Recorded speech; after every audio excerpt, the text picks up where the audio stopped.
we started a conversation this afternoon about remote learning and how it's gone virtual.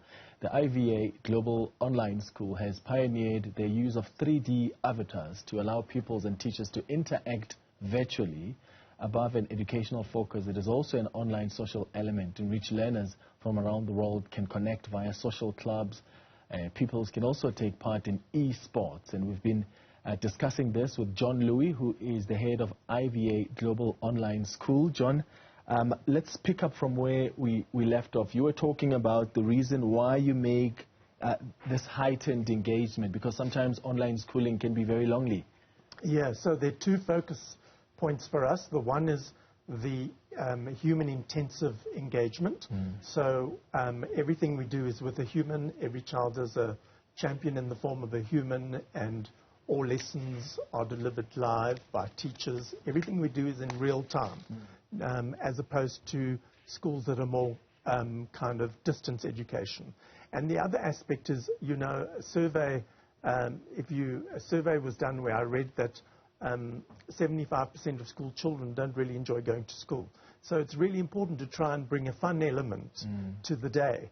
And I think we've succeeded quite a bit in that as a result of the 3D world that we've introduced. And how long is a class? A class, well, it depends on the grade, because we go from grade R all the way to grade 12. The tiny ones, that's, you can imagine they don't really have like structured classes. They have a day with us from 8 till 12:30 about. But then from about grade 4 to 6, you have 40-minute lessons, structured, 5 lessons a day.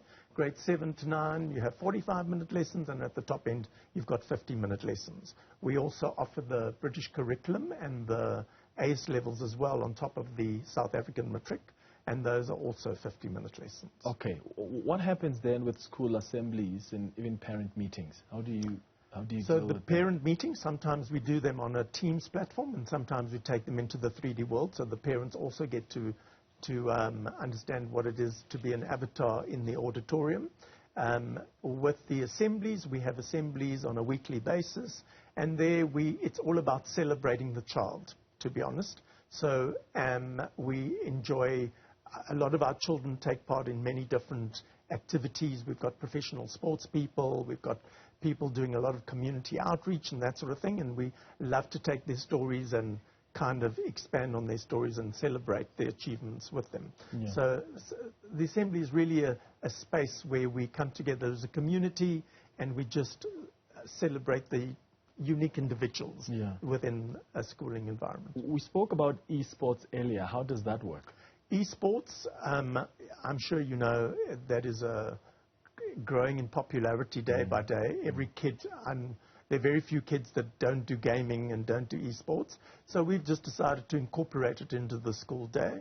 And so we have internal leagues. We participate in external leagues. We took part in Comic-Con the other day, which is a massive external league, and we actually took third place in one of the sectors. I think one of the important things with online schooling is exactly that lonely factor.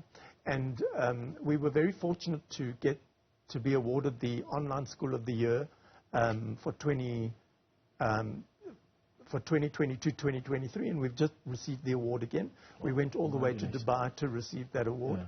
And I think what's making us stand out compared to other online environments is the fact that we are so human intensive, and also the fun element that we bring through the various fun platforms that we've got. Yeah. How do you deal with the need for, I suppose, human interactions, almost like the physical interaction? Because, yes, that deals with the loneliness of online schooling, but some may say, okay, but you still want your kids to interact with other children so they feel and sense how society is out there. But also the other element could be the addiction to the appliances and the products that they use. How do you deal with that? So when parents enroll with us, we generally meet with every single parent that enrolls with us, and we explain the importance of having a balanced day, that the kids start in the morning, they brush their teeth, they have breakfast, they're ready for school, there's no time wasted, and then come 1 o'clock or 12:30, they are ready for an afternoon program. And it's really important that the parents ensure that the children get out of their homes, get off their screens and go and participate maybe in dance clubs or football clubs. So the importance of that program. But we too try our very best to bring all of our children together. So in Gauteng, for example, we bring our children together about 10 times a year. That includes going to the theatre, that includes going to the botanical gardens, includes a visit to the university sciences department. It varies. We vary it as much as possible, but we try and make that opportunity. We take our kids away on 3-day camps. So next year, our first camp away is in February already. I don't know of any other online school that does matric dance. We do a matric dance. So we try and really be this community that you're not just a number in a system, but you actually belong. And the 3D world helps a lot with that as well. It's almost like you've got a place. It's almost like you've got a home. So in the morning you can have coffee with your mates in the 3D world, because that's like your school, your physical school. Yeah.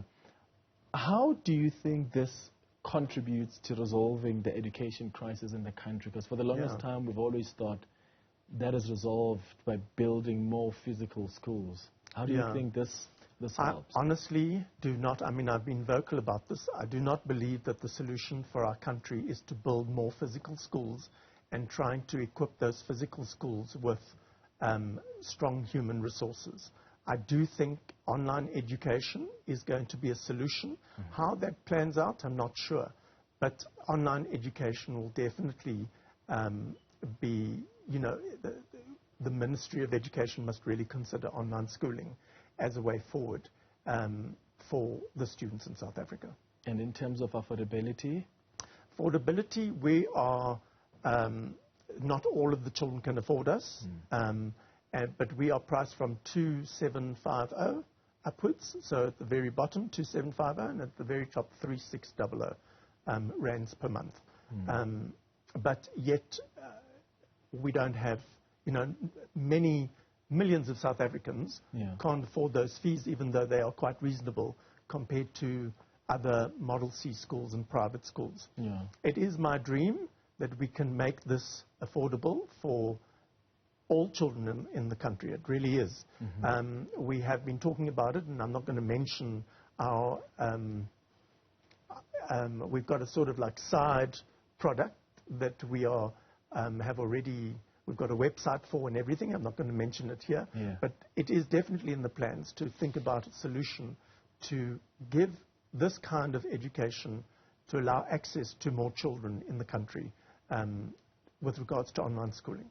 Well, John Louis, this is so revolutionary, and good luck with the school. Thank you for making time for us.